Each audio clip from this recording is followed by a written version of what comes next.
Hello, friends, and welcome to Binge O'Clock, the podcast where we watch something and then we talk about it. I'm Joy Selden, and I've seen almost everything. I'm Danielle, and I've seen almost nothing. I'm Jill Friedman, and I've seen this entire series so many times.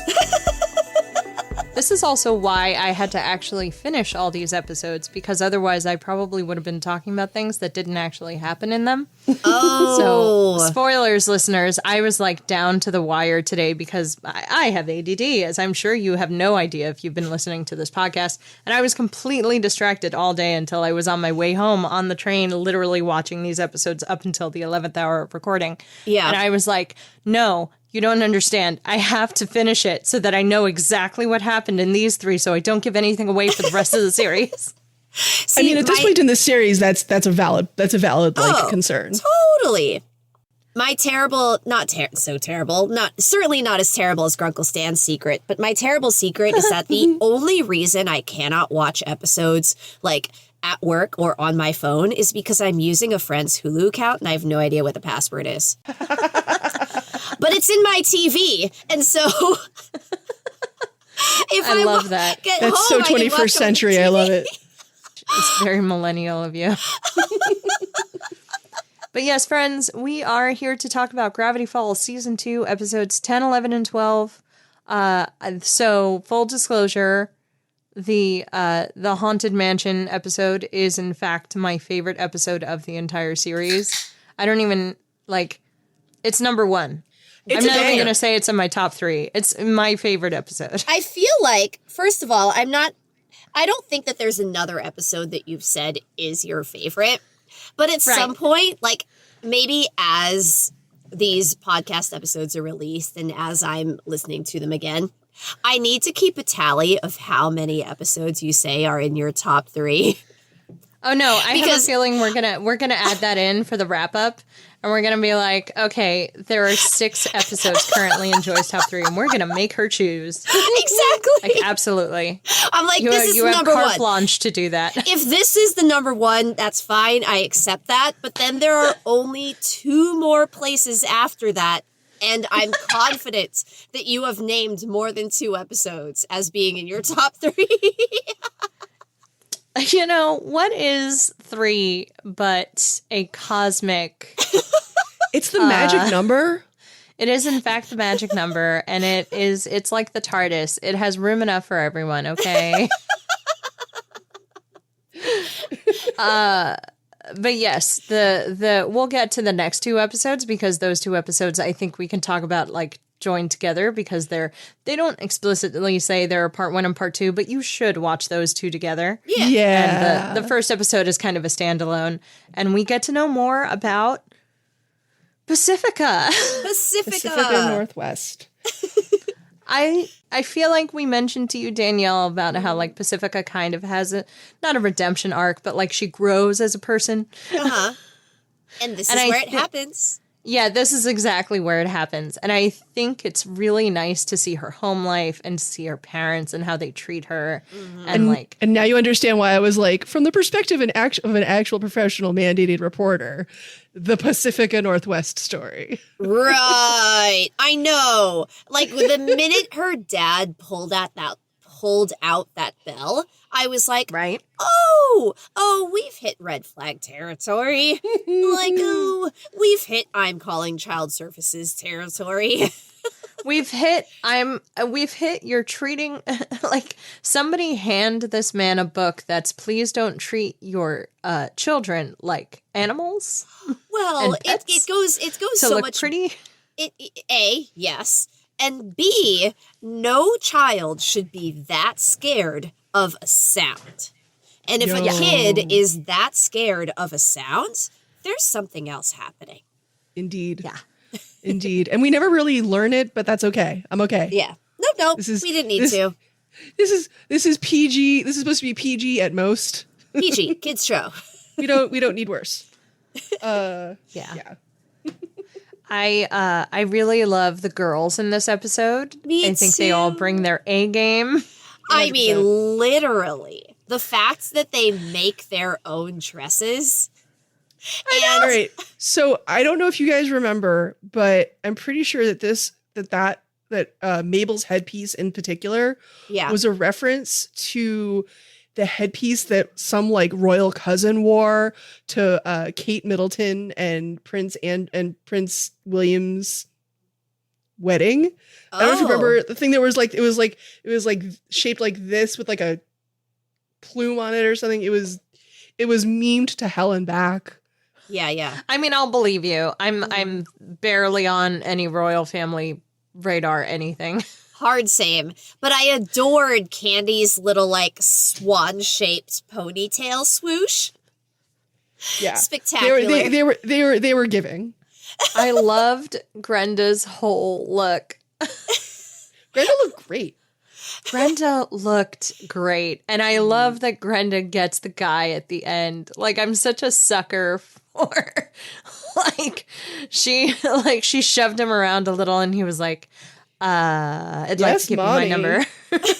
Well, that's the thing. Like, I really like this episode, and I think one of my favorite moments in this episode is a really silly one, which is when Grenda does, the finger nose flick trick. Sure. And he looks at her and his eyes go big and starry. Yes. It was a little bit Steven Universe. And I was like, that's it. That's my favorite moment this episode. You're right, it is very Steven Universe. I had thought I remembered it correctly, but because it had been such a long time since I did see the episode, I was like, oh, I don't want to be wrong about that. I was like, maybe she just kind of like gives him a talking to. And then when that happened, I was like, nope, I do remember it correctly. Her aggressive flirting was effective. Sometimes guys like an aggressive flirt. So, hey, aggressive flirts out there. Yeah. Somebody's paying attention. Find yourself a 13-year-old German heir. Wait, maybe don't do that. Maybe don't do that. And this is a PG-13 show, so if you yourself are also 13, I mean, give it a shot. Like, speaking of the little romances in this episode, the other thing that I am eternally grateful for is that Dipper does not become interested in Pacifica. If that happens, I will become upset, but I'm going to assume that it does not. It hasn't happened yet. I do like that Pacifica is making Dipper moon eyes, though. Yes. I was like, Pacifica? Those are moon eyes, madam. It's little Dipper in his tux. It's the little tux. It's the tux. The tux is doing a lot of work. Honestly, she's the worst. I'm not just jealous. I'd say that to her face. Opens door. You're the worst. Is like hands down one of the best line reads in the entire series. Yeah. Yeah. Like, Let's Get Weird is still my favorite line read in the series, yes. but this is a close second. Uh-huh. I mean, look, there's a reason this episode is my favorite because it has a lot, like it has a perfect, you could show this episode to somebody without knowing anything else and they would understand what the show is about, I think. 100%. Like, this is one of those episodes that you don't need any context. You don't need to know who Dipper and Mabel are. You don't need to know who Pacifica is. You don't need to know the mystery. You don't need to know, although I was debating if I wanted to bring this up now or if I wanted to bring it up later, but let's talk about it now. The newspaper with Dipper, like, defending the deputies from a giant bat. Where's that story? Can I have that one, please? I know. Number one, where's this episode? Because I would die for this episode. But number two, why isn't Grunkle Stan more angry that he's still solving mysteries when he clearly promised he would stop? Because even in the next I can answer that because he's getting paid. Grunkle Stan doesn't mind if he's getting paid. That's fair. But in the very next episode, he's like, stay away from the kids. I don't want them getting in danger of anything. Like, nothing strange. Absolutely not. Like, they've obviously established it that he is still trying to think that Dipper is not doing these things. And you're going to sit there and tell me he hasn't read a newspaper? You know, it was just a little, I was like, look, I loved it. I wanted that episode really, really bad. But I was also like, wait a minute. You got your picture on the front page of the of Gravity Falls newspaper. No, I agree with you. There's a scene with Grunkle Stan, like, sitting on the cutting room floor somewhere. But we also didn't see Grunkle Stan, like, ardently in support of that front page. So I'm okay with it as it is, mostly because we just don't see Grunkle Stan in this episode. So, like, I know. maybe he did get mad. You could sort of pull the wool over your eyes and be a little bit like, okay, he's dealing with the machine. Obviously, that's a thing. We understand he's not paying attention. But at the same time, I'm just like, absolutely not. Did Grunkle Stan not read a newspaper and drink his coffee every morning for the last something years? Like, this is a man who has his routines. Anyway, sidebar. But you're not wrong. I agree. But the crux of this episode is, of course, that, you know, is colonialization and why it's bad. But like, and why that's it. Rich That's the white show, people honestly. are actually the worst. Yeah, no, I know. I love that it's like, you know, like it just feels so Appalachia. Like, of just like, yes, a ghost of a lumberjack is here to take your lives. Weirdly, randomly, 150 years later, specifically. Well, I also like, here's what I like about that. I like that it's like, okay. So maybe there were just a few bad people, but then those bad people have kids, and those kids will have kids, and they'll just integrate with the common folk of the town, and they won't allow themselves to get turned into this bajillionaire family thanks to their generational wealth. Let me give them 150 years to become better people. And then they don't, because that's not how this works. And I love that. I love that. I like that. I feel like that's a real, like, let's see if this trickles down. Oh, does trickle down not work? Okay, cool. We're going to burn it all down. What was that you shit ran said? down hell. Trickle down economics isn't a real thing? Now we exact vengeance. And now we exact vengeance. I also like that Dipper doesn't, like, release him on purpose. Yeah. I like, you know, he gives them a stern talking to and then basically goes back to the woods to banish their poltergeist. I love the lumberjack. I love that whole story. Like, I also love, this is so funny to me. Of course, you're those rich dudes who have paintings, but photographic evidence of all the times you've screwed people over, hidden away in a tiny little room. What? It's very Teddy Roosevelt. Yes. Yes, that's exactly what this is. That is exactly what this is. Great parallel. Having been to Teddy Roosevelt's house, can confirm if the animals in that house came alive, you would not survive. Nobody survives. Everyone gets eaten. The end. Like, I really enjoyed the quote horror moments in this episode.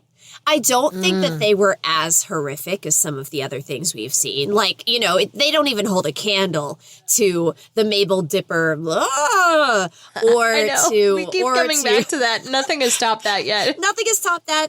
I don't think it tops Deer Teeth either.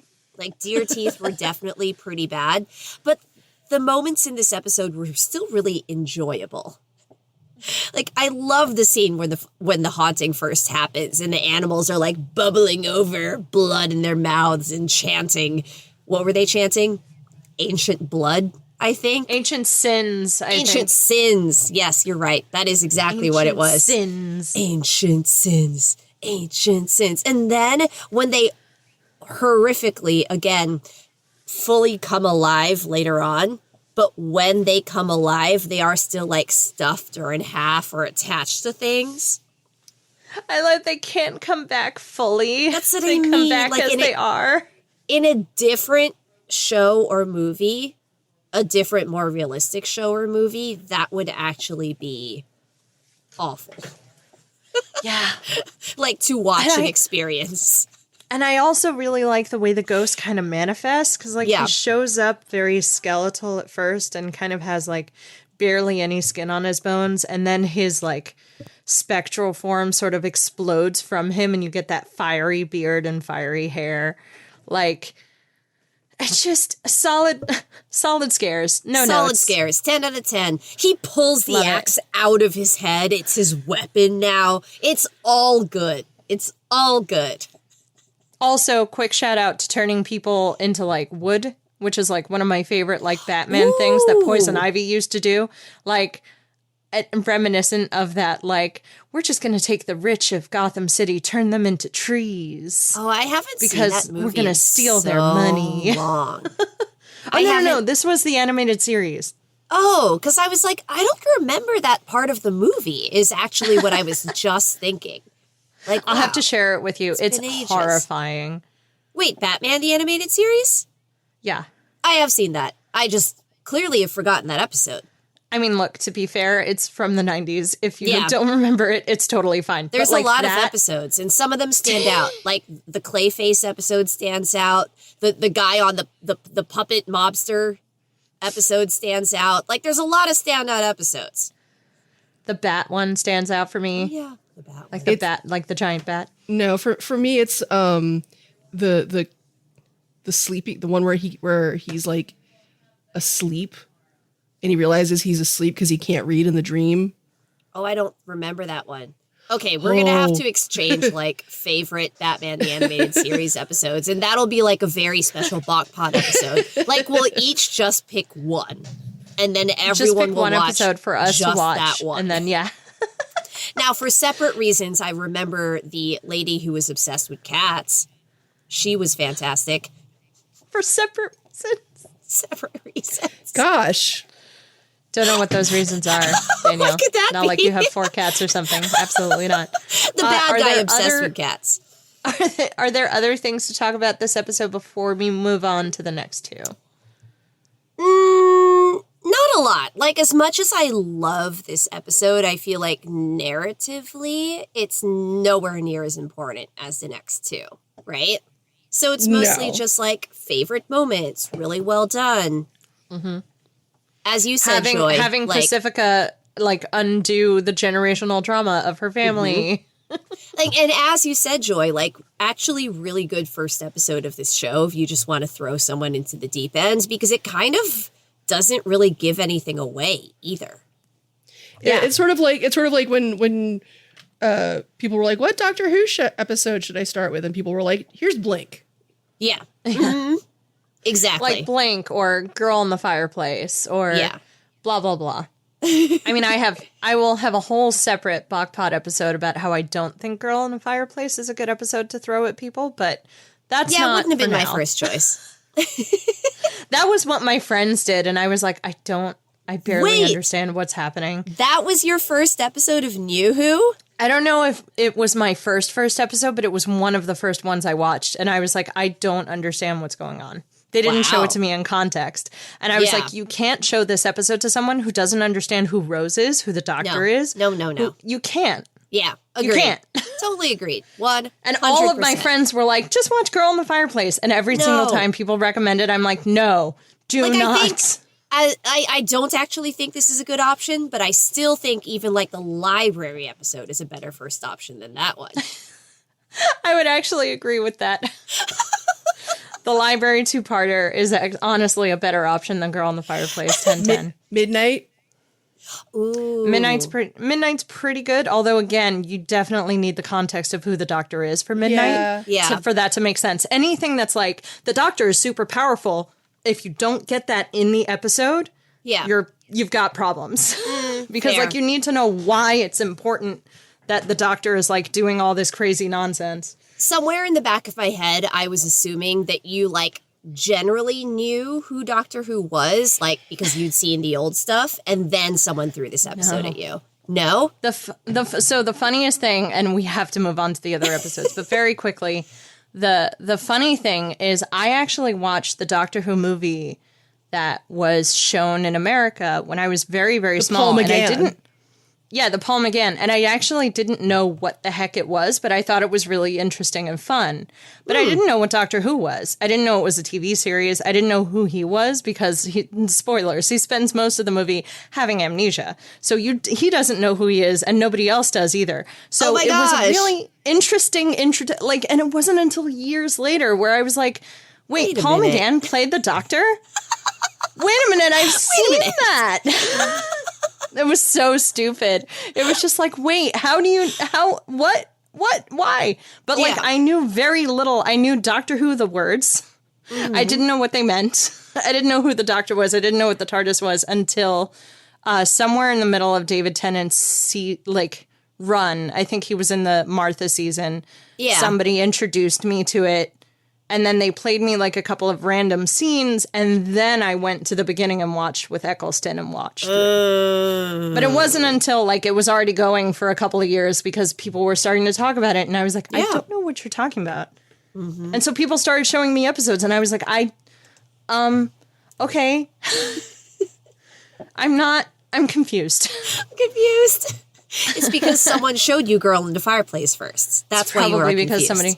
Yeah, and by the time we got to Girl in the Fireplace, I was like, oh, yeah, okay, here we go. Got now it. It's making sense. It was very strange. But yeah, the funniest thing is like technically I saw the movie, didn't have any idea what it was. We'll watch it years later and be like, I've seen this. I've already seen this. Well, surprising no one, I have not seen that movie. However, we're not here to talk about Doctor Who. Aren't we? Or Batman the Animated Series. Although both of those things would be very fun, just sort of like very special episode. Each of us picks an episode, and then that's the only thing we watch, you know? But we have to do this. We have to do this for Steven Universe, Batman the Animated Series, and Doctor Who. Everyone picks one. We talk about that, and we move on with our lives. Yeah. Exactly. Okay, yeah, so just episode 11. Quick PSA. If you're going to show somebody Doctor Who for the first time, try and pick an episode that actually shows how actually powerful he is and who he is. Just a little bit of establishing something. Don't just throw him in the deep end. Or do throw them in the deep end, but also make sure, it's not. Give them context. Yes. Show them a Doctor Who music video that you really like. Oh, that's, And let them ask questions. Oh, that's That's going to be the handlebars one? My favorite is always Let's See How Far We've Come. Oh. For David Tennant. And usually it's mostly Martha, but it's like David Tennant with Rose and Martha, and I think a little bit of Dawn, like all the way up to Disappearing Earth or whatever that finale is, which is great. Yeah. 1010 is the reason I have that song on a million playlists, because I actually hadn't heard it before I saw the music video. That's excellent. I feel like How Far We Come is the Matchbox 20 song that elder millennials came to love later because of the fandoms it got associated with. Because by the time that song came out, if someone had been like, here, listen to this new Matchbox 20 song, I would have been like, get out of my face.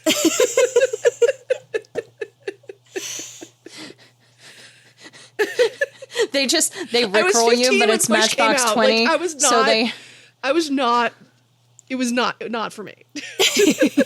Do you think they're rickrolling you, and you think they just start playing? Take my sweatshirt on. Boiling. Yeah, go ahead. Be comfy. Be comfy. Be comfy. What is the name of that song? God, there's a Matchbox 20 song that I will forever know. I don't know, y'all. Sorry. It's like I Believe I Can Fly. Like I can literally pull the lyrics straight up out of my head. Anyway. I'm not helpful in this game. That's okay. Well, to be fair, you have very interesting sort of spotty American culture references that you can can touchstone. Like there's no rhyme or reason to any of it. It's just like some of it I saw and some of it I didn't. If You're Gone. I think it's called If You're Gone. It's a sad breakup song, but like for some reason, those lyrics just live rent free in my head. Sad as hell. Anyway. Episode 11. Not What He Seems. Yes. I think we're just going to talk about 11 and 12 because I can't. Comboed with episode 12, A Tale of Two Stands. Yeah. So welcome to the Banjo Polish Factory. Yeah. So wait, I want like I will say I wasn't really watching this show attempting to predict what the thing was. Because you know what I mean? Like I was like, why? That's not going to be. I know that some people find joy in that, putting all the little pieces together and seeing if they can figure it out, their whole that's subreddits not really where I that live exists either. for this reason. Yeah, I agree. I'm not really that person. I'm very happy to just sort of enjoy the ride. But did either of you in any way see this coming? I did not see the show until I was already spoiled. So I've never been in a world where I've never seen the show in a world where I did not know Stanford existed. Wait, so Jill, you knew about this before you started watching the show? Mm-hmm. Oh, that's kind of disappointing. I was on Tumblr in 2014, you know? Fair. And so like when this episode came out, you know, my dash exploded because I had followed a bunch of people from like Welcome to Night Vale kind of stuff and like MCU stuff and Sherlock stuff. So it was sort of like that like mid-tens Tumblr super hulock, you know, mishmash. And so this episode comes out and it's all over my dash. And I have no idea. And I've never seen the show, so I have no concept of like what it is. Were people just like straight posting spoilers though? Well, I didn't start watching the show until like mid to late 2015. Well, so by the time Tumblr is GIFs. Yeah, that too. So like 100%, there were just GIFs of Stan like and Stan staring at each other. Yeah. And like, I believe that 100%. Yeah. And like and also like by the time I watched the show, this episode had been out for almost a year. Fair. I guess that's true. I guess there's some part of me that's thinking like, if I saw a GIF that had two Stans looking at each other, there's still like, it's like a certain other show where a thing was released that showed two characters kissing, right? And it's like somehow you, like in the back of your head, it could be like, well, this could just be, you know, like a mimic or something. Exactly. A dream sequence, a mimic. Like we know mimics exist in this show. We don't know what that could be. But for someone to like straight post the spoiler is annoying to me. But it wasn't even really in the context of lol, I'm going to spoil everybody. Yeah. It was everybody posting the thing that they were hyper fixating on at the time, and in that case, it was this. Yeah. And so because I didn't watch the show as it was airing, and because I wasn't even interested necessarily in the show until well after this episode happened. Mm-hmm. Like it never occurred to me that there was some big like secret that I was going to have to like keep my brain pure for. That's fair. Yeah, because you know, I will say if I had just like picked up and watched this show for kicks from episode 1, like if I hadn't been talking to you two about it, I don't think that I would have gotten the sense that this was building to something this large and meaningful. You know, like very, very early on, like for most of season 1, it read to me as a very episodic show. Yeah. Yeah. And that was intentional. Felt that way. I felt that way also. It feels very Star Trek, right? Yeah. Like you have episodic episode after, you know, it's like serial. And then you're like, oh, wait a minute. We're going to have some feels for a second. Ferengi episode. Yeah. And then build on that. I saw this also after it had all come out, but I actually avoid Tumblr like the plague because then I will never ever do anything ever again if I let myself be on Tumblr. So it's literally impossible for me to exist on Tumblr at all.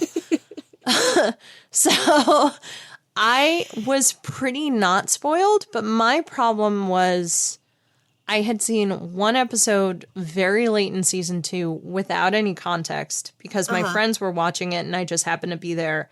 And they were like, do you mind? And I was like, I don't care. And it looked like a fun show. And I sort of forgot about it. And so when I watched the whole thing over again, it was this really weird deja vu feeling for me of like, this feels familiar, but I'm really not sure what I'm watching. Which episode was it?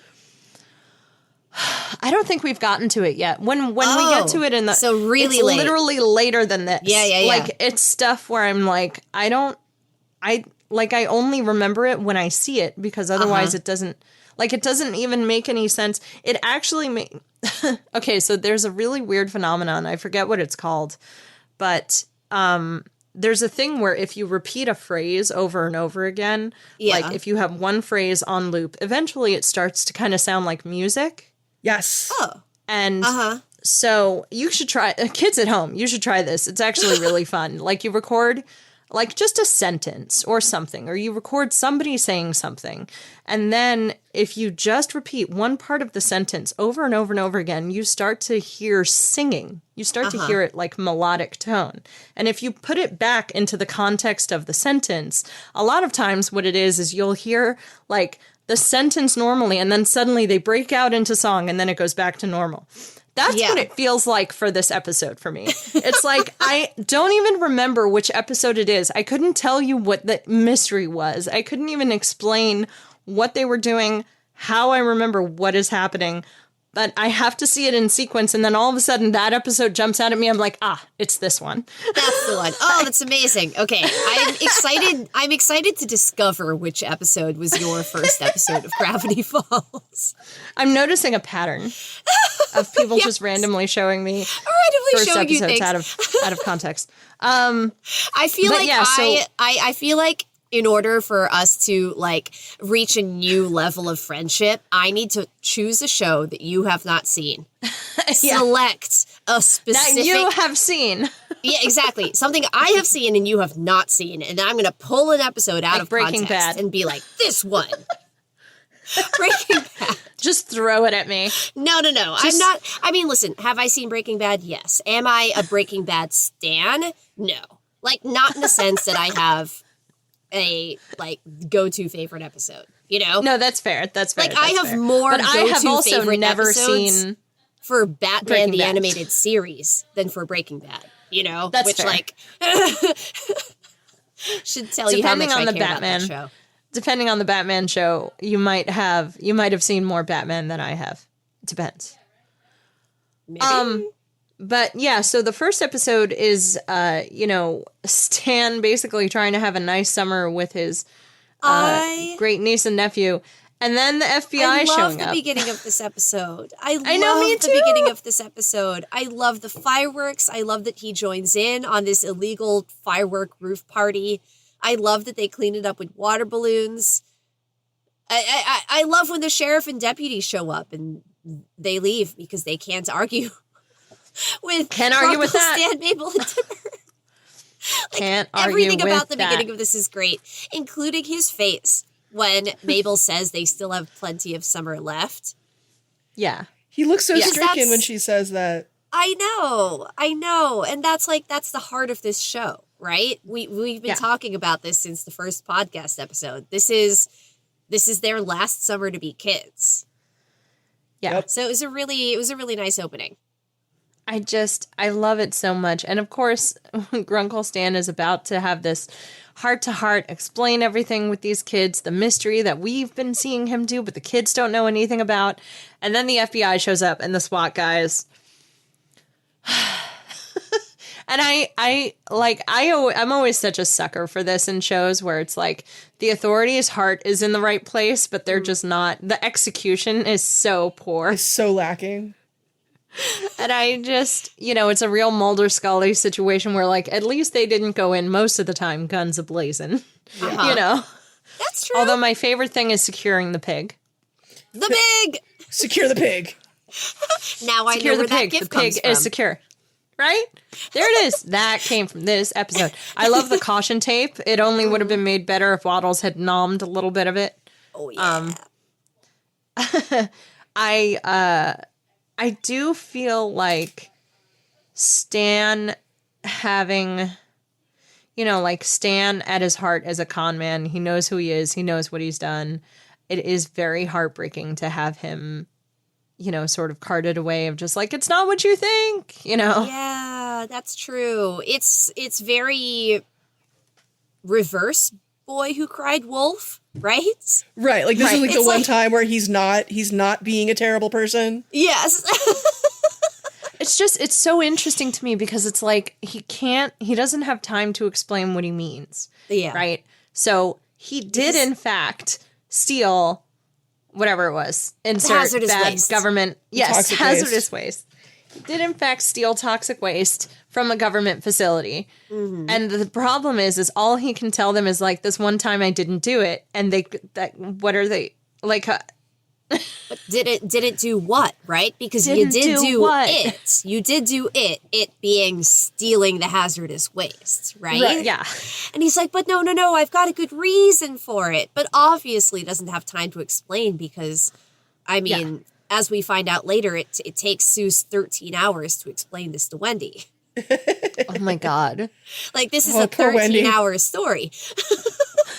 I mean, we don't have to skip to the end, but that's my favorite stinger so far. My favorite part about that is her House Stark tank top that she's sleeping in. Oh yeah. Yes, 100%. Wait, I'm so sorry. I have to correct myself. When Seuss calls Wendy, he tells her to clear the next 14 hours. Clear the next 14 hours. Sorry, dear listeners, not 13, but 14.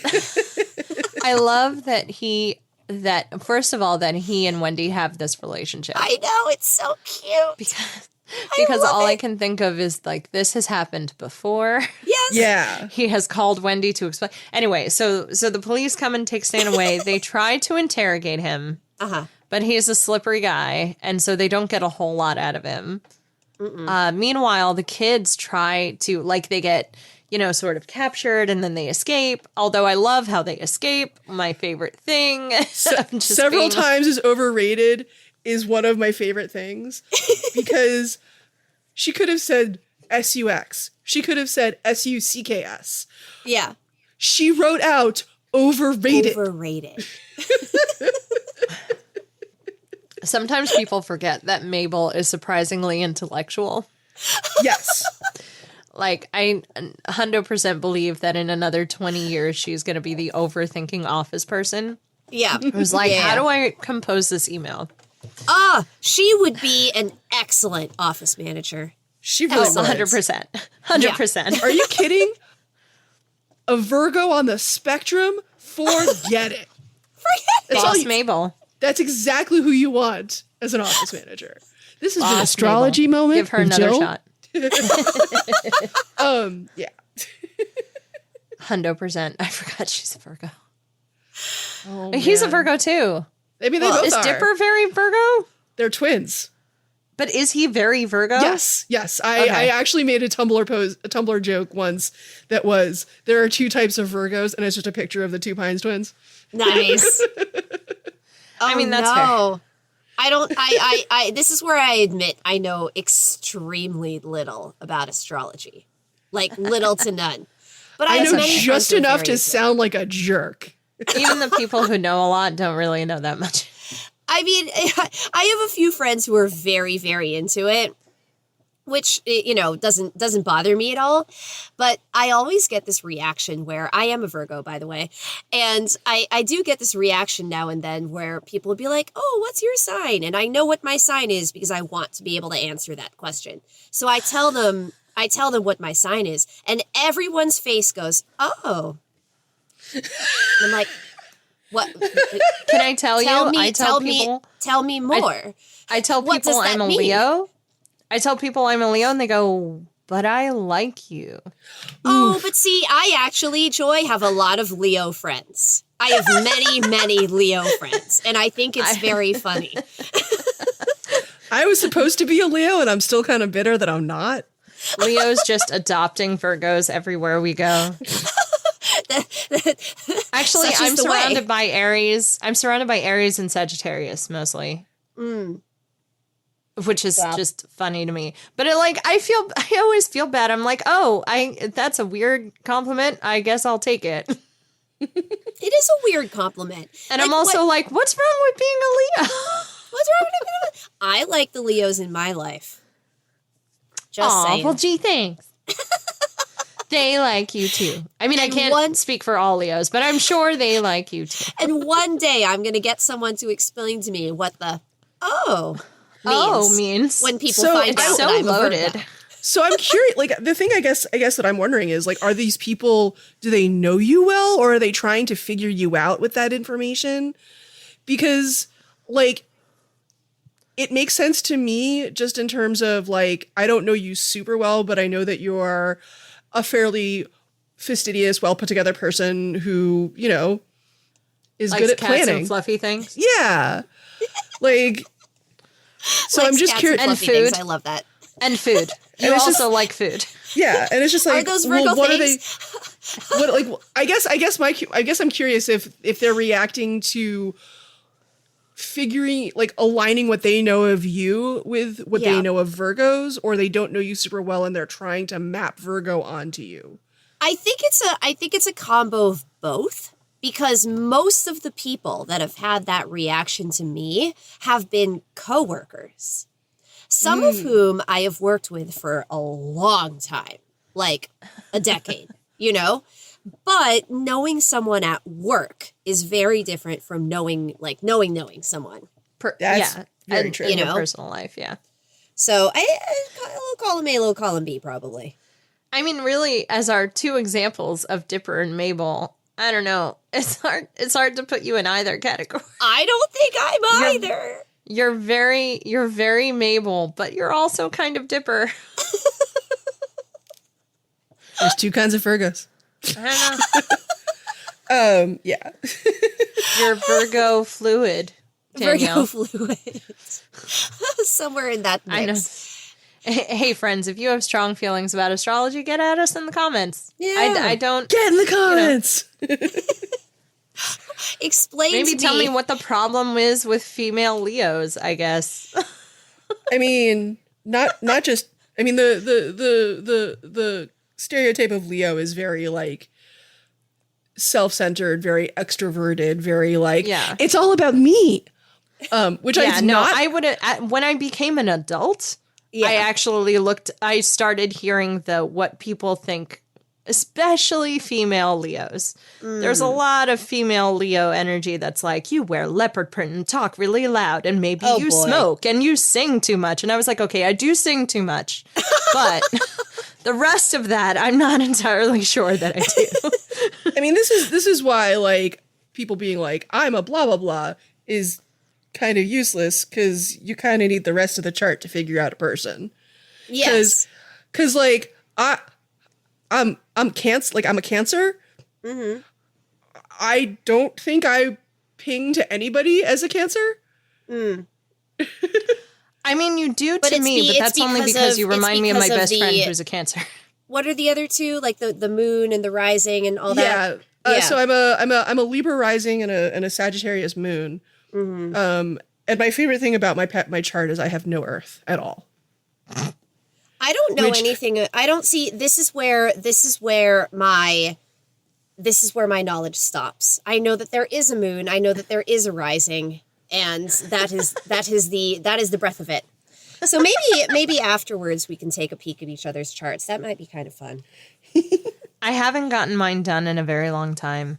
I would have to see if I still have it. But going back to Gravity Falls. What were we talking about again? Yeah. Suze has one of my favorite lines in the episode. Time for a repair guy to become a repair man. Yes. Just Suze saving the day as per usual. I love Suze so much. I don't even know what to talk about in episode 11. Not what I've seen. Well, like so it was you have so the kids. much of me just like staring wide-eyed at the screen, just like watching it all happen. Well, because it's all action. It's one of the few episodes in the show where it's like there's not a lot of dialogue. There's not a lot of individual things. It's all a lot of things building to one very big thing. Right. Yeah, no, it's definitely the a cool act reveal. 2, everything is on fire, and we can't figure out what we're doing for the act 3, which is the next episode of the big reveal. Like, I love that Stan is taken away and basically uses the power of Gravity Falls to release him from his jail cell. And, and the kids are just industrious enough to get themselves out of custody, find all this stuff on their uncle, which is like, how did you not find this before? I would think every square inch of that place, but it's fine. And then... Well, I think they established that they don't want that Stan like is pretty decent at keeping the kids out of his room. So like whatever else. I mean, that's fair, but there was that whole like moment where it was like, you know, they took over his office. Yeah. You know what I mean? Like Mabel was there for a whole weekend. She was being the boss for a whole weekend. Being the boss, but she had never attempted to look for the security tapes before. I do enjoy how quickly and easily she finds them once her mind is set to finding them. But that's the thing. That's the thing. Like Mabel was never going to go and watch the security tapes. That's not fun. No. Although I do like that the first thing that comes up is somebody said, do the worm. And then fast forward. So I like that we all have this culmination of like ending up down in the basement and even having to convince Seuss that like something is wrong. Yes. And finding all these fake IDs and finding the article about Stan Pines dying. Unnamed grifter. Just very obviously a picture of Stan. It was so funny. Yes. Just like, oh boy. So one of the things that I tried to keep track of while we were rewatching the show for this podcast is if you go back and watch the episodes of Lil Gideon. Yeah. Lil Gideon calls Stanley Stanford. Oh. But Bill does not. He calls him Stan. Who's Bill again? Bill's the triangle guy. The triangle guy. Sorry. I can't think of his name as Bill. I'm like Bill Cipher. Yeah. It's like Michael Anderson. It's got to be the whole name. The whole name. Sorry, listeners, if you're playing the home game, I finally showed Danielle my favorite Stephen King TV movie, which is Storm of the Century. It was fantastic. On Hulu. It's on Hulu right now. I highly suggest you go check it out. It's a mini-series. It's about 3-ish hours. But my favorite thing that Danielle pointed out was how everyone says everyone else's full name. And I'm just like... What is this, a Russian play? It's just so funny because I never actually thought about that before. I was like, I don't know, maybe it's like is it a New England thing? I mean, I don't do it. And Danielle was like, can you imagine if I just walked around being like, hi there, Joy Selden? Like, what? And I was like, I would not like it. Like, it's giving Russian fiction. I don't understand. I still maintain that it's like you introduce too many characters and this is the only way you could keep them all straight. But like, it's so dramatic. Said, like, you have to say people's first and last names to remember who is married to or related to whom. Yes. Oh boy. Like, it's the only way. Was it written during the Coke years? I don't think so. It was in the 90s, I'm pretty sure. Oh, no, the 80s were the Coke years. Yeah. And 80s. No. Solid show, though. The 90s were some really solid made-for-TV Stephen King. Like, I'm pretty sure it's not even based on a book. Like, he just decided to write a television script, and I think it's really good. Yeah. Highly recommend. Same. The premise of it is a little bizarre, and you do get a little bit like, get to the point! But when they get to the point... very Stephen King. Yes. I'm gonna watch it. Like, I love Stephen King. I love Stephen King miniseries. Highly recommend. One of my earliest adult, like, grown-up fiction things was The Stand, so. Mm-hmm. Oh, no, I rewatch The Stand, like, once a year. I love literally... that series so much. Guess who hasn't seen it? I know. I'm debating if I want to show you the new one or the old one, because they both have their merits. It's like It. Eventually, I will show you It. Yeah. I still haven't seen the new one. Then I personally think the new one is very good. But, you know, given that it came out in 2020, I was like, maybe I don't. I think both of them really just have their merit. I mean, the new Stand is also really, really good. I love that Whoopi Goldberg lobbied so hard to be a part of it. Was she what's her face? Mother Abigail? Yes. Yeah. Well, she wanted to be Mother Abigail in the TV miniseries. In the 90s? Yeah, she is a huge Stephen King fan. And she was just like, please, please. And they were kind of like, you're too young. We've got Ruby D on retainer. I don't know what you're talking about. I was like, also, I love Ruby D in the OG one. Absolutely 10/10. I feel bad that we're talking more about other things than about these two episodes because they are such... Like, they're clearly a major turning point in the series, but at the same time, I have almost nothing to say about them. Other than, well, you know what it is? It's the kind of thing you have to see. Them. Yeah, Yes. like I was like, I liked them, and I could give you a play-by-play of everything that happens, right? But that's not going to be fun. Just Fair. watch the episodes. I probably have a spicy take about Stanford. Ooh. Which I guess I can get into now. Give us the spicy take. So episode 12 is, for the most part, the framing device of the real Stanford coming back. He and Stanley argue and fight a little bit, and then we sort of we unlock their backstory. And, We've unlocked tragic backstory. We have unlocked tragic backstory. So here's the thing. I have opinions about Stanford. I mean, many people do. Stanford is the kind of guy who blames all of his own personal, self-conscious insecurities on other people. Yeah. And maybe I need to explain why. But the gist of it is really like, okay, dude, you are super smart. You made a machine that is perpetual motion. That's awesome. Something happened to it at a science fair in high school. That's a bummer. You know what happens now? You make another one and you reapply next semester or next year. Right. Why did you just go to a college that you absolutely despised? Like, Yeah. why? Yeah. Why I are agree. you making that your brother's problem? Why are you why are you siding with your father? Like, I totally agree with you. I didn't want to go to college, okay? Everyone was telling me when I was in high school, you have to go to college. These are things you have to do. And I was like, or I could take a year off. Why do I have to go to college right now? Yeah. Why? I just spent 4 very intense years of high school. What if I literally just did a year of whatever and then went to college? Right. And the only person that was on my side was my cousin, who literally did just that. But like, she was like, that's what I did. And I was like, see?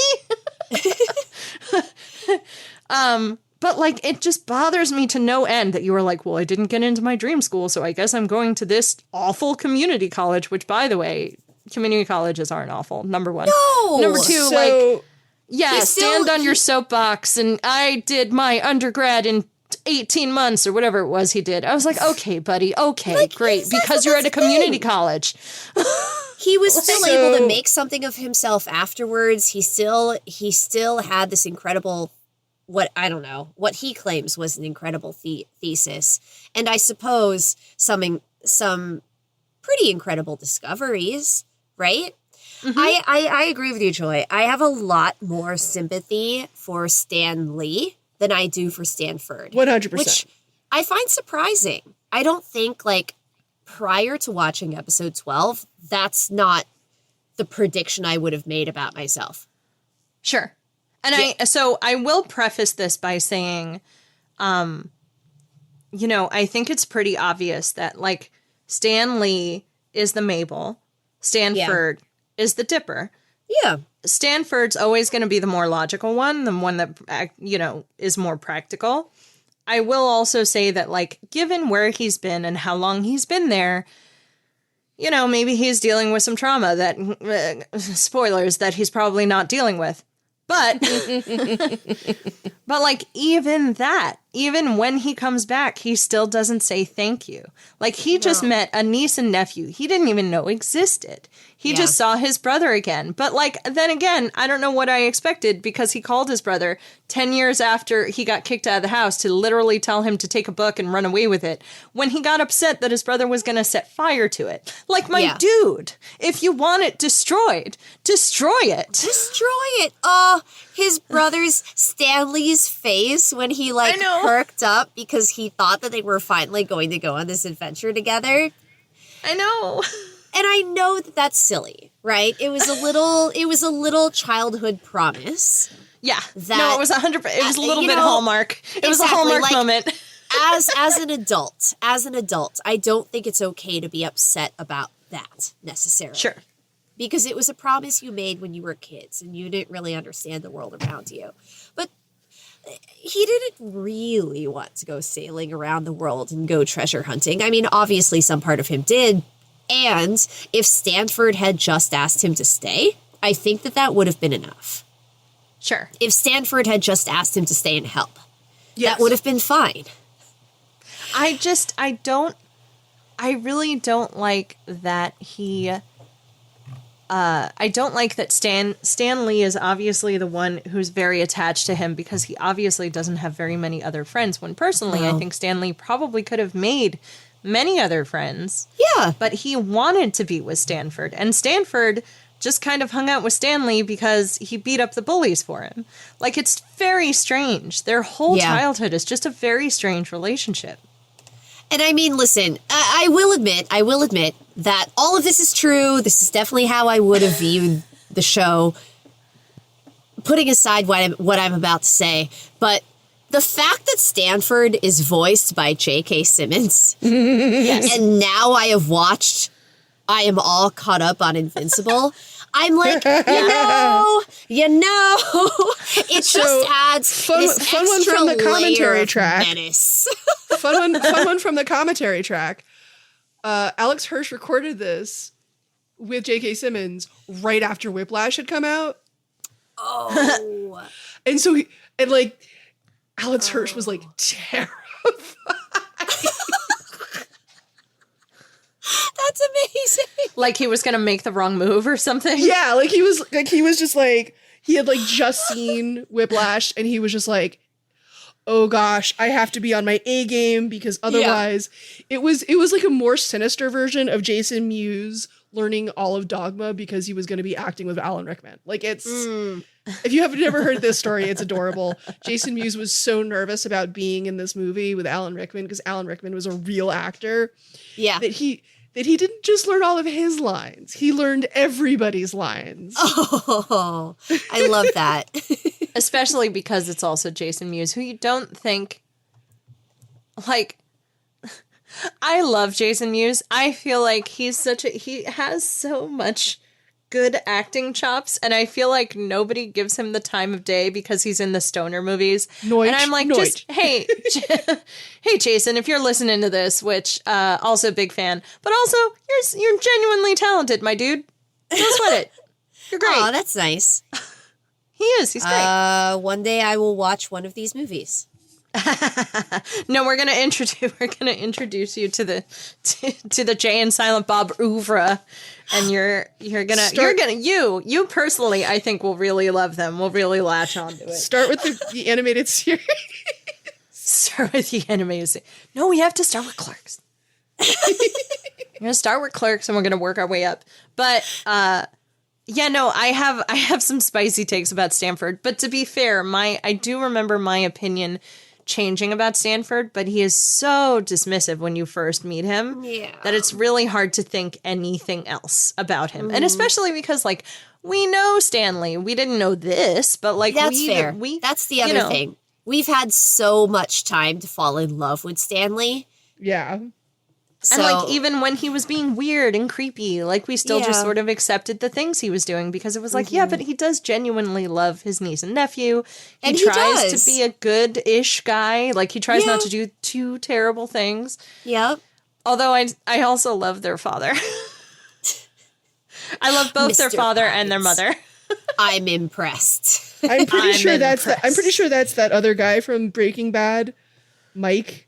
Oh, is it? Oh, is it? I think so. I don't remember. That would make sense to me, but I didn't look it up. It might be. I love that. It just sounds like him to me. I also love that J.K. Simmons just is J.K. Simmons no matter where whatever he's doing. He's just always J.K. Simmons. I have seen him in a couple of things where he's not, in fact, a very scary villain, but... Okay. Few and far between. Know. Yeah, exactly. But yeah, every now and then. I think that brings us to one more things. Really. Yeah. I think so too. Right. No, I had one. I'll start if we're digging. Yeah, do it. So this one's from I've got a couple from Northwest Mansion Mystery. The Mr. Northwest going, "You are my possessions, obey me!" When all the stuff is floating in the air. I was like, oh, this is everything we need to know about this man's character. Yup. Yeah. I love a show that can instantly introduce a character and you know exactly what kind of person this is. Precisely. Ghost Harassers, also great. The used to be about History Channel.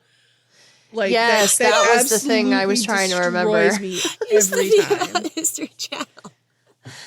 And then anyone who's watched the History Channel lately and who knows the history of the History Channel will know what we're talking about.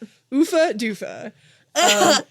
Nathan Fillioning as hard as he can. This is my embarrassing question is who does he voice? Mr. Northwest.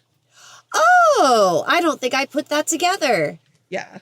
No, that's, it's subtler. It's probably subtler than, and I'm sure you can go back and listen to it and be like, oh wait. Like if I go back and listen, now I'll pinpoint it. Like this was both filmed. He both recorded this during that time, but is also very Castle. If like Castle was pretending to be a rich jerk. Okay, see, I've never seen Castle, but I actually bit stuck in Castle voice. I enjoy that little moment because.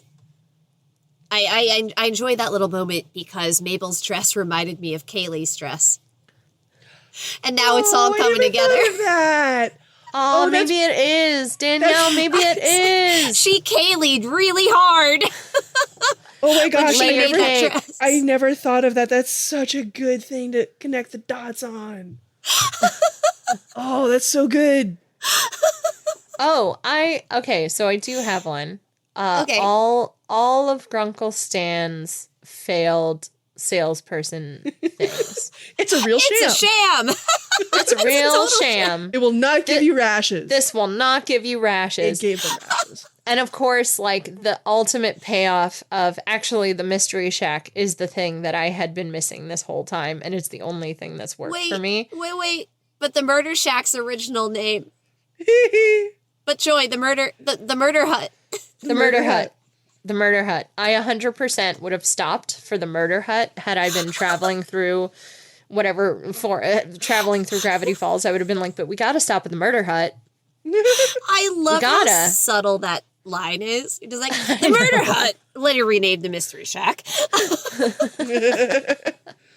Oh gosh, one of my favorite. There's a piece of meta that I saw on Tumblr years ago, where it was like the Pines are all magic in their own way, and with Stan, and I may have mentioned this in an earlier podcast, so apologies if I'm repeating myself. Where it's like he has a touch of the Fae, where he's like, he's not going to lie to you. If you put money in this hat, it will disappear. So it's like very like to the letter of the law, but he sort of has that. He's a very like finger guns Fae. Yeah.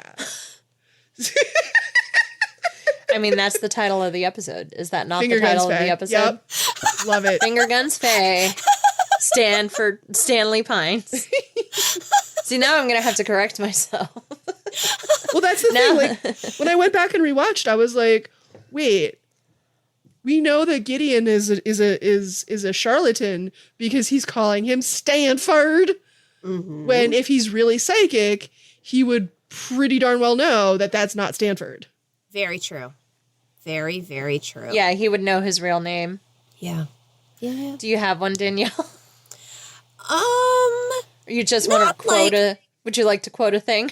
I don't really have one, mostly because I feel like we talked about most of this. If we had not mentioned Seuss and Wendy being on the phone together until 3 a.m, that would have been my one more thing. You know? Okay, I do have one more thing, which is McGucket in these 3 episodes. Oh, the McGucket backstory is heartbreaking. But like McGucket being at the haunted mansion and being like, I got my laptop to work and there's a countdown and we're all in trouble and the world's gonna end. And Dipper being like, I just want to enjoy the party, which is rare for Dipper. You know, unless he's obsessing over Wendy, he's not usually the one who says, let's put the mystery aside and enjoy the party. So we catch a rare moment of Dipper just sort of going along with the Mabel that's, I know. You know. And McGucket basically just grabbing his raccoon wife and running away. And then the McGucket backstory of like McGucket could have been Steve Jobs, y'all. McGucket was on the track to be Apple or Microsoft. He was so close. And now in a he's garage here. in Palo Alto. Now he's here. You know, okay, my one more thing, because we didn't really mention it earlier, is just to say that I really enjoyed the scene where Dipper and Grunkle Stan are both trying to convince Mabel about what to do. We so rarely get an emotional Mabel, and we so rarely get a Mabel who understands what the stakes are. So this was a really cool scene, I thought. Yeah. And no, I love that. And it sets up the ending, right? Yeah. Like, it sets up the, like, I sided with my Grunkle Stan. Yeah. Because ultimately, that's who I am. I will trust you. If you ask me to trust you, I'm going to trust you. Yeah. And at the end of the day, she understands that Dipper is, you know, could diverge from the path He's that Dipper. they've just... Yeah, like, he's Dipper. He's Dipper. And I think that it's important that she like, because she's Mabel, Like, because he's internalize Dipper, that. right? Yeah, exactly. Because she's Mabel, because he's Dipper. She knows that Grunkle Stan has lied to them, but it doesn't matter. Yeah. Like, what matters is that he loves them and that they've had this beautiful summer together. And she's like, well, nothing can take that away. Mm-hmm.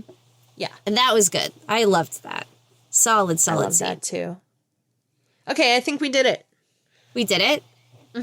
Yay. Okay. All right. Hey! We Jill, would finished you on like to- time. I know, right? So this was only me furiously watching the clock, listeners. That's the only reason we stayed just a little bit above an hour. Jill, where can the people find you? I am Mixed Labradorite pretty much everywhere. MXLABRADORITE. I remembered it. Yay! Yay! I remembered it. Yay is not actually part of the URL though. / I remembered it yet. That is not true. That is not true. Don't go looking for that. That does not exist. But now I want that to exist. Yeah, I was like, I might have to make that happen. Like, it's on me to do it. I mean, you could market that super easy. You can make yourself some stickers.